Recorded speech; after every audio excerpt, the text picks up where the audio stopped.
Hello and welcome to Words of the Wild, a podcast brought to you by the Scottish Wildlife Trust. Thank you very much for joining us. This is our first venture into the world of podcasting, and it's really, really exciting to be here. My name is Ed Turpin, and I work in the comms team here at the Scottish Wildlife Trust. And I'm going to be hosting this series along with my fantastic colleague and co-host who is here with me just now. Hi everyone, my name is Rachel Faichnie and I'm the Trust's Engagement Officer.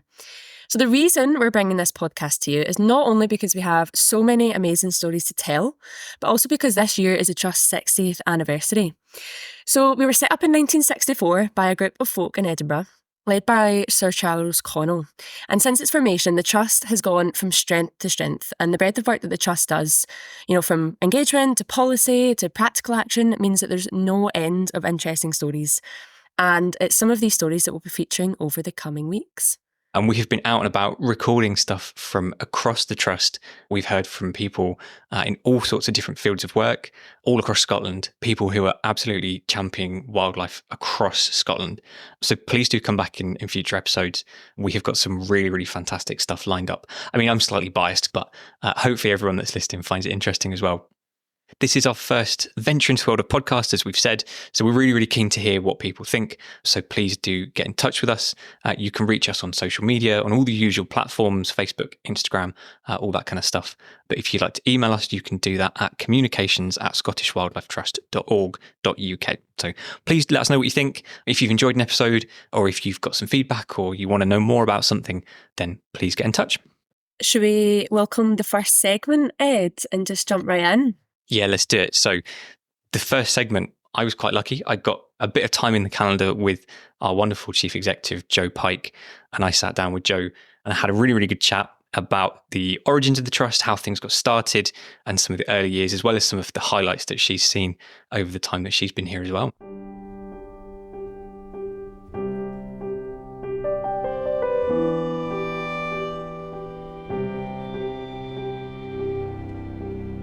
Joe, thank you very much for joining us today on our Words of the Wild podcast. It's a very exciting venture. It's the first step into the podcast world for the Scottish Wildlife Trust. So thank you very much for joining us today. Well, thank you, Ed. I think it's going to be exciting too. So I'm going to jump straight into this. You're the Chief Executive Officer for the whole of the Scottish Wildlife Trust. What are some of your kind of main responsibilities? What does a day in your life look like? A day in my life. I mean, it's interesting because there's so much variety, which is sometimes seasonal, sometimes it goes in waves and so on. But I think, broadly speaking, there's an opportunity in my role to meet an incredibly wide range of people, and that includes people within the Trust, as well as people who are partners or prospective partners. Obviously, there are times where I get to go to beautiful places and see the work that we're doing. So, for example, in a couple of weeks' time, I'll be visiting Ballachoon Hazelwood, which is a spectacular example of temperate rainforest, and that will be on a trip to show some of our donors that work. We'll have a chance to see some other things as well, actually, including our Irvine Skirvin Nectar Network. So it's lovely to be able to get out and about and do things like that.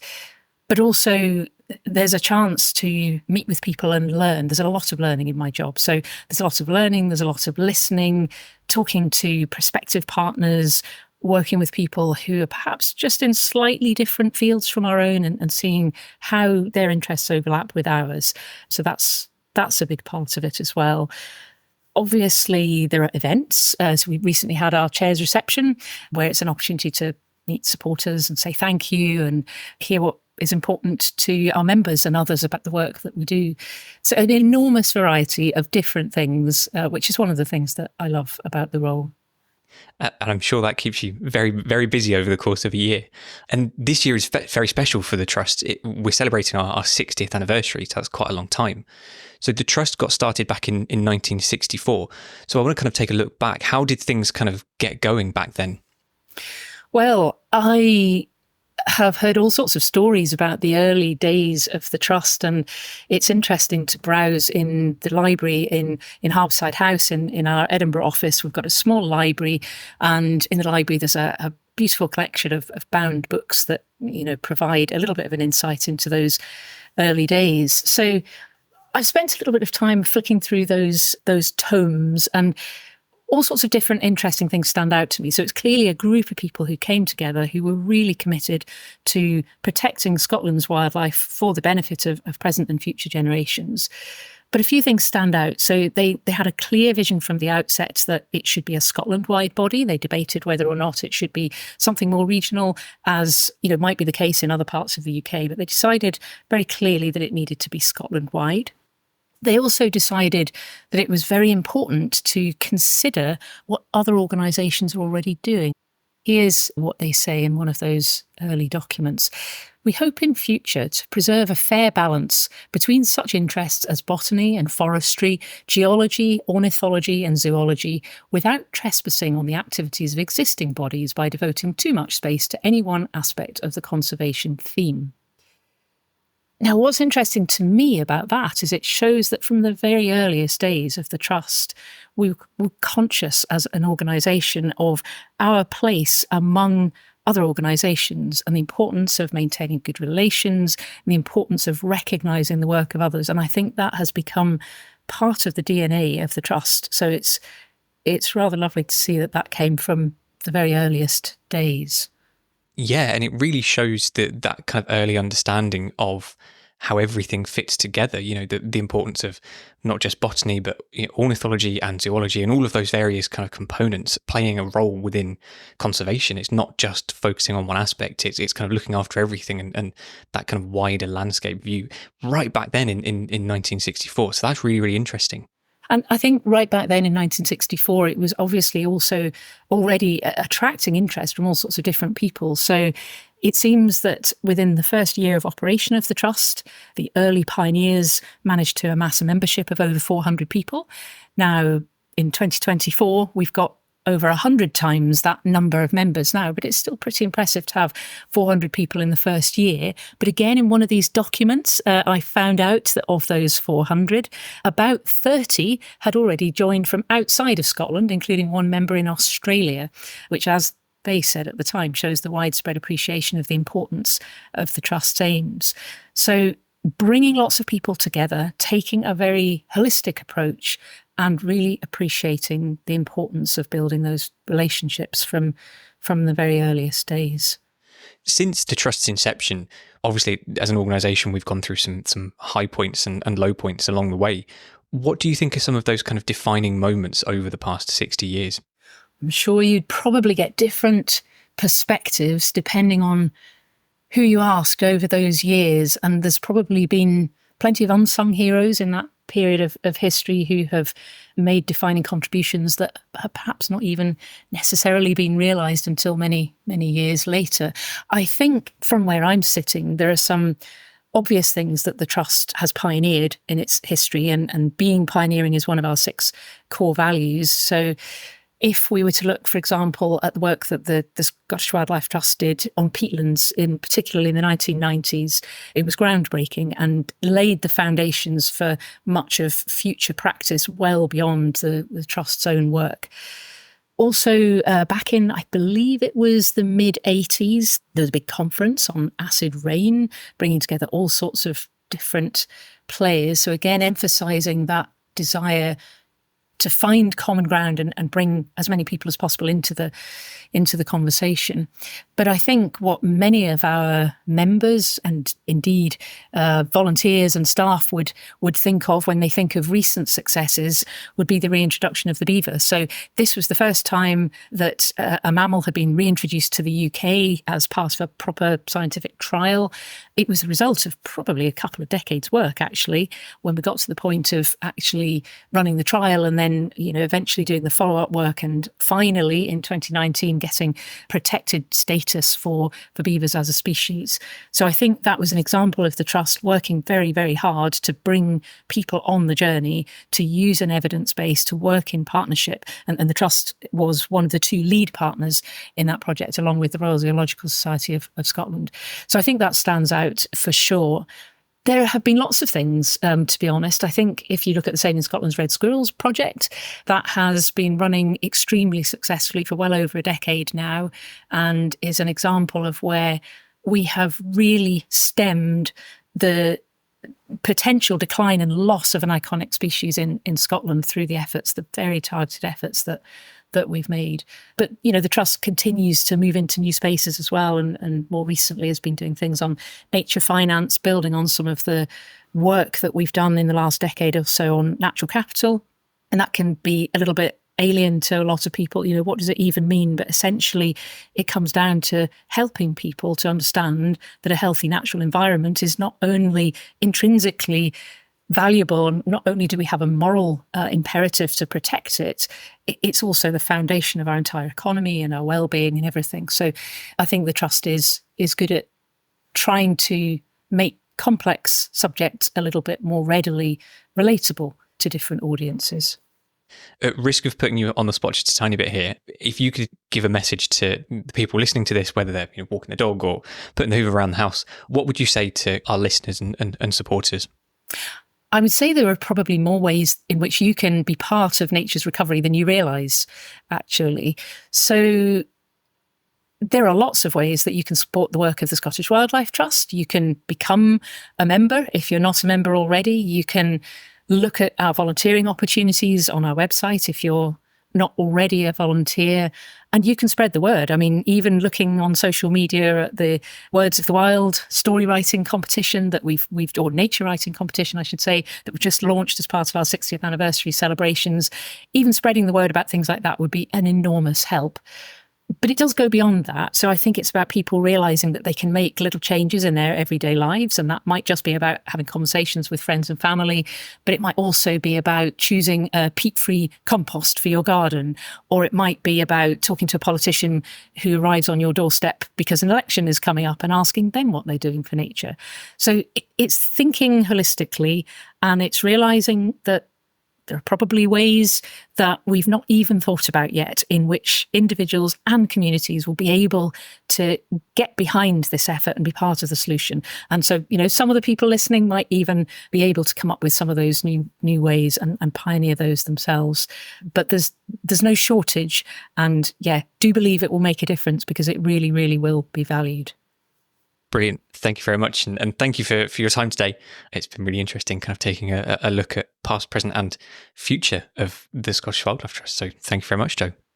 No, thank you, Ed. Really, really good to talk.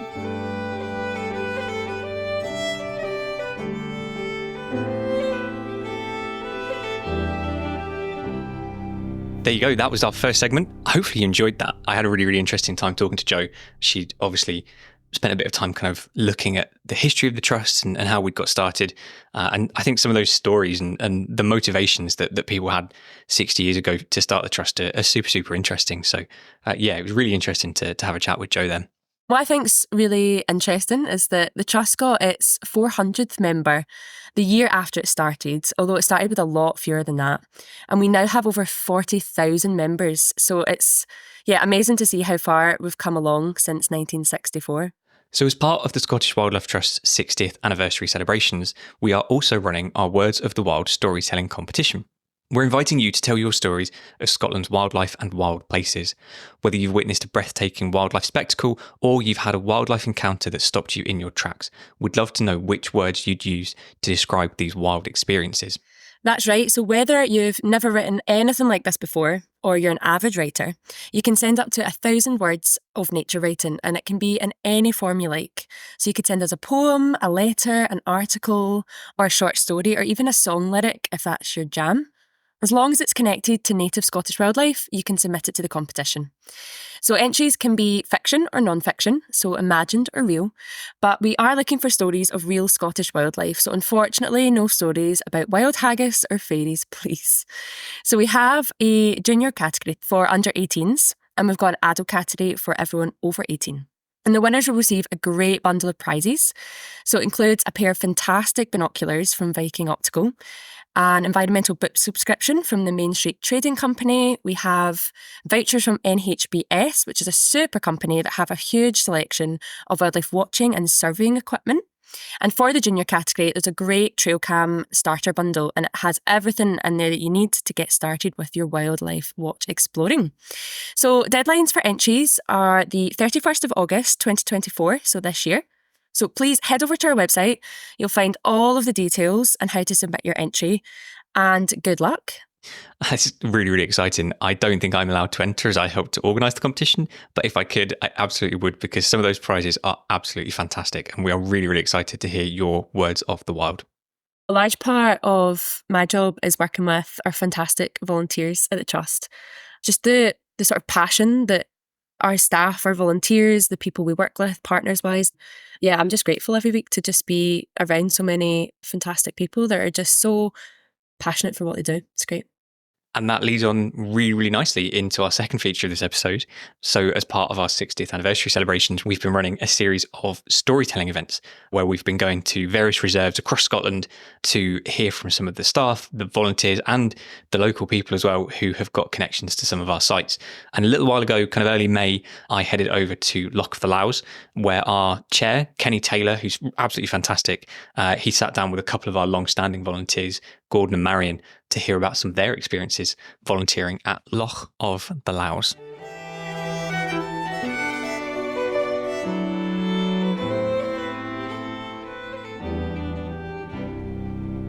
So 60 years, a lot of things have been achieved during that time, not the least all the things that have been achieved at the Loch of the Lows. And that includes the amazing input of so many volunteers over the decades, as well as the brilliant buildings here, of which the Crannog Hide is one. And this morning, what I'll propose to do is focus chat on two of our dedicated volunteers sitting on my right here, Marion and Gordon. But I'm intrigued to find out more about the history of things in terms of individual volunteer involvement in some of the wildlife stories. So, sitting to my right here, I've got Marion Moore, who's sometimes known as the guide in the hide and also an egg watch volunteer, and Gordon Melville, who by repute likes nothing better than the ringing of the tills in the visitor centre. Marion, could I ask you, thinking back on the ospreys that you've seen so many times over so many hours from here, I mean, did you overlap with Lady? I did, yes. Female? Yeah, because I started 2011, LM12 came 2012, 2014 was Lady's last year, so LF15 and then NC0. Wow.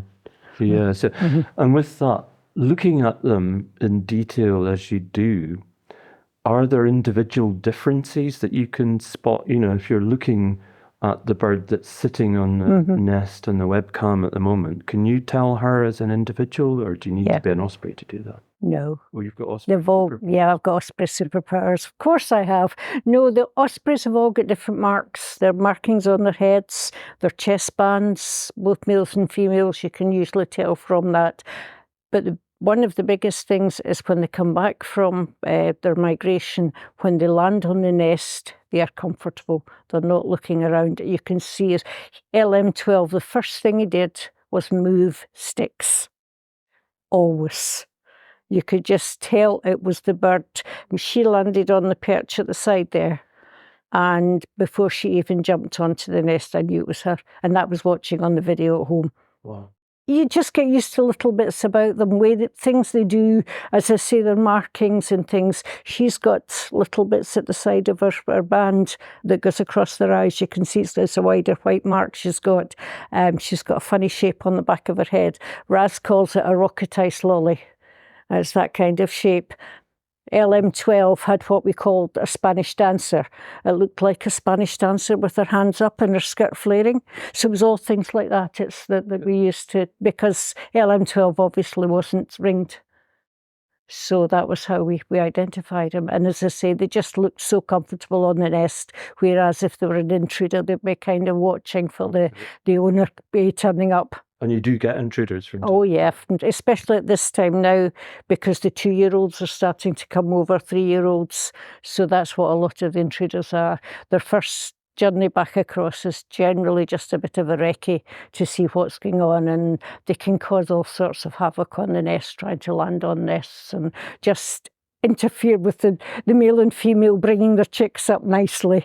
It can be really hard for them, but it's a good sign because we know there are youngsters coming home because the mortality rate is quite high in young ospreys. Thinking, although I don't want to be too negative about egg thievery, but that sort of thing, have you seen examples of natural predation of osprey? Yes, I unfortunately have seen that. It was, I can't remember the year now, it was Lady and LM12, and she was off for her morning break, and he was on the nest, and there was obviously something bugging him. So it was Emma Rawlings, it was the ranger at the time. She took one of the osprey protection guys with her in the truck to see if it was human, because they couldn't see anything. They thought maybe it was people that was underneath the nest. So I ran up to the hide, and just as I got into the hide, LM12 obviously got fed up getting crowded by these crows, flew off the nest after a crow. One came straight up the back onto the nest and took an egg. Mm-hmm. And that was so awful. The thing about that, I have to say, is Lady's reaction when she came back onto the nest. She plastered herself with those eggs. Now, folks say the birds can't count. She could count. She knew there was an egg missing. And she sat on that nest, and he came onto the nest, and she totally blanked him, totally ignored him. She did not move the whole day. He knew he was in the wrong, and she let him know. But it was horrible to see that, that. But it's nature. It's nature. And I have less worry about or qualms about nature than I do about human beings. It's this way things are. Yeah, absolutely. And I must ask also about beavers. When did beavers come back? Or you don't need to be specific, but a few. They kind of just turned up. We never introduced them to the loch. It was actually the same friend that introduced me to the osprey was at that window there watching, and she thought it was an otter. And she ran upstairs and showed Emma Rawlings, so you can work it back then, and showed her the photograph. And Emma said to her, "Where did you get that?" And she's thinking, "What have I done?" She said, "Down there at the crannog." She said, "That's not an otter. It's a beaver. Look at his tail." And that was the start of them. So we never actually actively, it was eventually caught and checked to make sure it was one, a Eurasian one, and secondly, that it was healthy. And then it was popped back onto the loch, and they've been there ever since. Coming back to where we're sitting now, because we've got almost wraparound windows. Gordon, you've described, seeing nature red in fish tooth and not claw to pike. But if you were looking out here, what sort of things would you immediately be looking out for? Well, I suppose the grebes, really. You usually get swan, depending on the time of year, really, isn't it? I'm sure more people around here probably have a better idea than me, actually, but everybody got excited one day when... long-tailed, was it? Long-tailed, that's a good example of long-tailed ducks. Long-tailed ducks. Mm-hmm. Were they in, what sort of plumage were they in? Was that? Well, I didn't see them, no. I think they were obviously just passing through. They're not, they're coastal birds, aren't they? Coastal, yeah. So they've obviously decided just this is a good place to rest that night. But they only stayed, I think, overnight, and toddled off to where they were going. But apparently it's about the first time they've ever been seen on here. I mean, have you got memorable, beyond osprey, things in your head, Marion, looking out from the hide that you can think, or maybe it's just a mix of all sorts? It is a mix of a lot of things. I mean, watching the grapes dance, that is just absolutely, it's one of the most beautiful things. And a lot of people don't realise swans do something very, very similar. They use their necks and go round in that, and that is gorgeous as well. Things like that, mating rituals like that are always, and it's almost the same as like with him showing off sky dancing or something like that. But yes, yeah. Oh, he If you put the camera on early in the morning before she starts laying, when she's come onto the nest in the morning, he usually sky dances. Wow. You hear him when he comes into the but before it starts getting light. It's lovely. Unfortunately, it's something I'll miss. But there's lots of things like that, and Gassander and her little train of ducks coming along behind her and all splashing in the water and things like that. I mean, it doesn't need to be big things like the ospreys catching fish or something like that, but it's just something like that. It's just so nice to watch. It's just, I love it. We've had red squirrels running up the back of the nest and going onto the nest before. I don't know who got the bigger fright, the osprey that was sitting on eggs or the squirrel. There's a lady around the back here that I know you've been out on my line of sight here, but you've been, very polite. But I'm just wondering, have you known the Lows for long? Just 10 years. Just 10 years, yeah. That's quite a long time. I'm from the north of Scotland originally, and we've moved and lived in England for quite a long time. And when I was looking for somewhere to come back to, I looked around this area because of the Loch of the Lows, because I was a member of the Wildlife Trust where I lived previously in England. So it's fulfilled every dream I ever had. It's been just wonderful. I'm also interested that, your choice to move to this area was influenced by where we're sitting now at the Loch of the Lows. It was that important. Yes, and to have somewhere that's just a few minutes away. My youngest daughter's quite severely disabled, so getting out and about is a bit more difficult this last 25, 26 years. And so to have this is just... And you were saying about people just dropping in and not knowing. It plants a seed, doesn't it, in people's lives, and it's the peace. You can always hear something, but the peace, it's really priceless, utterly priceless. So I just thank goodness for it. People like yourselves, all of you.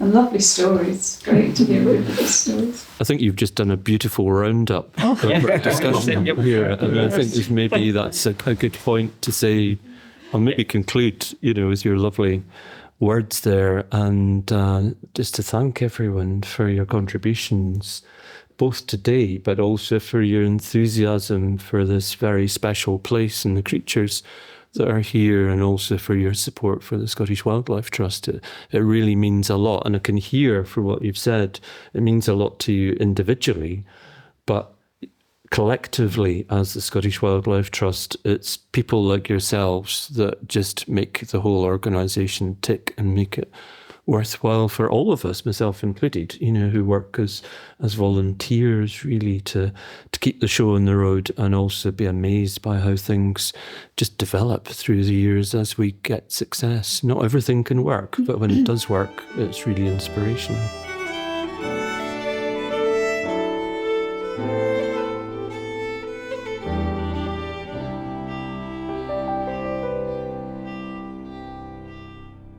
Okay, so I hope you enjoyed that segment. I felt like I was in the little hide and all cozy with Kenny and the other volunteers. I thought it was fantastic. I mean, I have never been to Loch of the Lows, which is definitely going to change. It's shocking that I've not been yet. And I just loved the stories. I mean, hearing about the osprey, and the male was sitting on the nest and left, and the crow got the egg and the female came back and, she was not happy. Those little anecdotes in nature, I just absolutely love. Yeah, I thought it was fantastic. I mean, I've still never seen an osprey, and I always say it's the bird that I'm dying to see the most. So I've definitely got to get myself to the Loch of the Lows. But yeah, it was just, again, it's reiterating that passion that volunteers and staff have. These spaces, I think, mean a lot to people. Like one of the attendees was saying, it's having access to that space can mean a lot to someone, and maybe even more than you would think. So yeah, it was just a really, really interesting story, and I loved listening to that. Yeah, it was powerful stuff, being in the hide, listening to everyone's connections. And there was some really, everyone had a connection to the place, all the people that had come along and booked onto the event.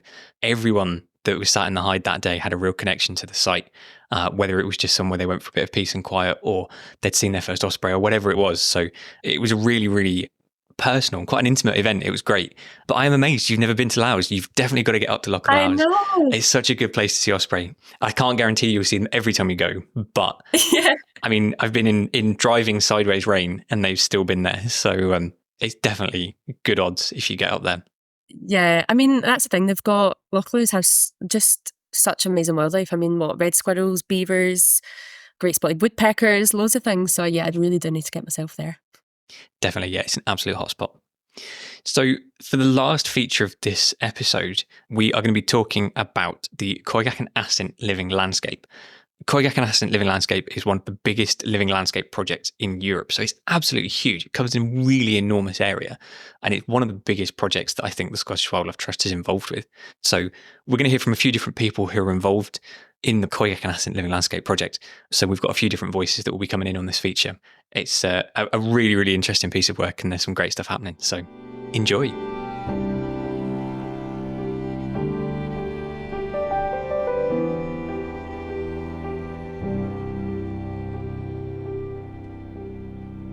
Hi there, my name's Sarah Robinson. I'm the Director of Conservation for the Scottish Wildlife Trust, and I've been involved with the Khoigack and Assynt Living Landscape partnership since I arrived at the Trust. My initial role was to come into a funded phase of the project that was supported through the National Lottery Heritage Fund and be involved in the Scheme Delivery Committee. The Trust also has its largest reserve in the Khoigack and Assynt living landscape, which is Benmore Khoigack. So it's an important place for us in various ways. The living landscape concept, I guess lots of people have it in different ways, or lots of organisations, and I don't think it's not something that would surprise anyone.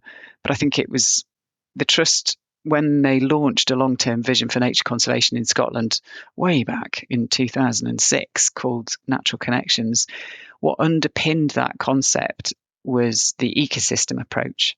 And when we say that, it's about having a vision that would sort of scale up Scotland's nature conservation efforts from just species and site-focused activities to ecosystem and landscape scale. So it was also talking about taking nature conservation out of its silo and making it a stronger element of everything we do. So bringing in the socioeconomic considerations and bringing it into decision making. So it's very important. I think the key to a living landscape, and all of our living landscapes, is that link between a healthy environment, a healthy economy, and people's well-being, which ultimately leads to the prosperity of Scotland. When the Khoigack and Assynt Living Landscape Partnership Project came together, which was a funded phase, that brought together about 14 different organisations. And again, they sort of, ranged from very small voluntary organisations to NGOs to large landowners to also, you've got one of the largest areas of community-owned land in the Assynt Foundation. They're also part of this Khoigack and Assynt Living Landscape. So it reached across the wider community to bring together people to look at sort of natural heritage projects, cultural heritage projects, and, realise lots of outcomes for people through training and also things like access and paths. So there's some amazing tiny projects, really, relatively to the landscape, where a small path has been put in, which has actually allowed a community to reach the seashore, or it's been made more easy for everyone to reach the seashore, which is sort of fantastic because you've got that opportunity for people to connect with their natural environment. We obviously have Benmore Khoigack, which is a large crofted estate, and that's our largest reserve. So we are heavily involved with the community just naturally as the landowner in that location. There's also Isle Ristol, which is just off the coast, a tidal island. And we also have the Little Assynt Tree Nursery, which is further north in the Call area. So all of those three things we are currently progressing and taking forward. And I guess what joins them is the Khoigack and Assynt Living Landscape. Part of the living landscape is hopefully sort of seeing people live in that landscape through into the future. And I believe, as many might expect, that has a lot to do with the environment, and the environment being sustainable, and the environment being healthy, and the environment being as biodiverse and rich as it possibly can. So, I'm not looking to exclude. And I really don't. I think that's the joy of the living landscape, and the recognition that the living landscape gives to people being part of the landscape. It's not about excluding them for nature. It's about them being part of nature, and we are part of nature. Hi, I'm Nick. I'm the manager of the Little Ascent Tree Nursery, and I was here since 2012 when we first took on the site, and I've been running the nursery ever since. I'm Josie. I'm the tree nursery assistant at Little Ascent Tree Nursery, and I kind of just do everything practical to do with growing trees. So seed collecting, pricking out, sowing, weeding, lots of weeding. Grading trees, send them out, all that business. So the tree nursery was set up as part of the Coigach and Ascent Living Landscape. It was one of the first projects it got funding for. The COAL project it's a collaboration of landowners all working together on landscape scale conservation projects. The tree nursery itself is really intended to grow trees from local provenances, so we can collect seeds in local woodlands and they can be planted out on local schemes, and they do a lot better for being from that origin.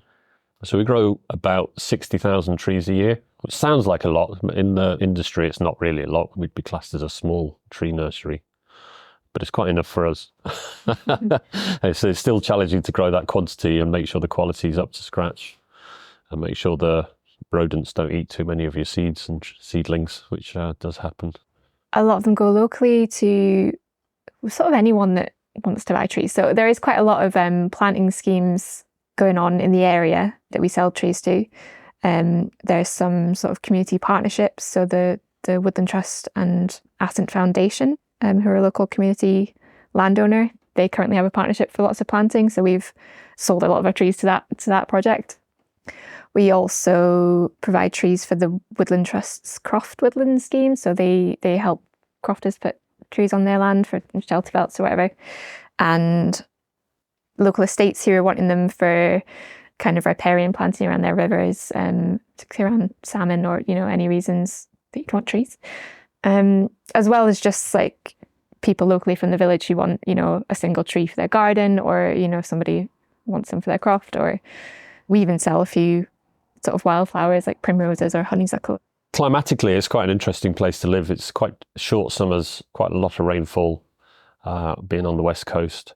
And trees eventually produce genetic populations that are adapted to that kind of conditions. And so if you can grow trees grown from seed collected from local trees, they do actually do better when they're planted out into the wild, if you like. So the provenance is really important, and we collect the seed ourselves, we sow it on the nursery, and then they go away. And most of them are planted within 10 or 15 miles of where the parent trees are, so they're extremely local, and it's almost impossible to get that kind of tree stock anywhere else unless you grow it yourself. We get almost uniform demand year for year on different species, but the trees don't necessarily produce seeds accordingly. So there are some years where we get virtually no acorns, for instance, but we still get people asking us for oak trees the year after, and there aren't any. So that kind of seasonal thing, and some of the trees that we grow, they're close to the edge of their range, and so they don't grow quite the same way as they would further south and east. And so the seed production can be quite variable, which is a challenge. If you've heard of sit spotting, where you just spend a while in a place and you get to know everything that's going on and you're hearing what's happening, and you after you've been there a while, you sort of notice when something's changed, and you duck your head out the polytunnel and there's an eagle flying over and the ravens have let because they're going wild, we take a lot of time to have nosies around and get to know the place. So a couple of years ago, Nick noticed some mining bees that had moved in onto a sort of sandy bank near one of the tunnels. So then, we'll go on our tea breaks and just sit and stake out these little tunnels to see when they're emerging. And just things like that. It's just really nice to spend your day somewhere like this, like the nursery was just a bare sort of field to start with. So hearing the amount of like bird song and everything that's here now, and the insects and the kind of diversity of, we got an orange tip butterfly for the first time the other day. So just kind of knowing that all that's grown up with the nursery as well. And because of the trees that have been planted, and seeing like, oh, this is what it does when, you know, when these trees eventually go out to their forever homes, you know, 10 years down the line, this will be happening there as well. I'm Beth Harwood. I am the Reserves Project Officer for Scottish Wildlife Trust, and I cover the Highlands and Islands region. So yeah, sort of from the Morven Peninsula up north to the north coast, and some of the Orkney Islands as well. What I like about Quoyac is that it's almost unpredictable. You can come here and see nothing, or you can come here and see everything. I guess one of my wildlife highlights was I was painting a way marker, and so I was sat on the floor, and I think this was in like February or something. It was a nice sunny day, but very cold. And I was just sat on the floor painting this way marker, lots of letters. So I was there for like 2 hours, and I was just getting a little bit tired, and it was getting to the end of the day and the sun was setting, and I sort of like sit up and stretch out, and there's this golden eagle, like, I don't know, 10 meters high. And it was right there. And I just thought, wow, if I hadn't stretched out, I would have not known it was there, because it's so quiet and it's just, you know, it's part of the landscape, and I almost missed it. I think eagles are always a highlight to see them. We recently saw dolphins. So we were just walking along the posted path, and I think one of the volunteers must have spotted them and shouted out. And I then got my binoculars out and yeah, saw dolphins, harbour porpoises. Yeah, and then whenever I'm out on the hill, I see lots of birds. Ringoozle was a great highlight a couple of weeks ago. We didn't actually see it, but we heard it, so I'm counting it.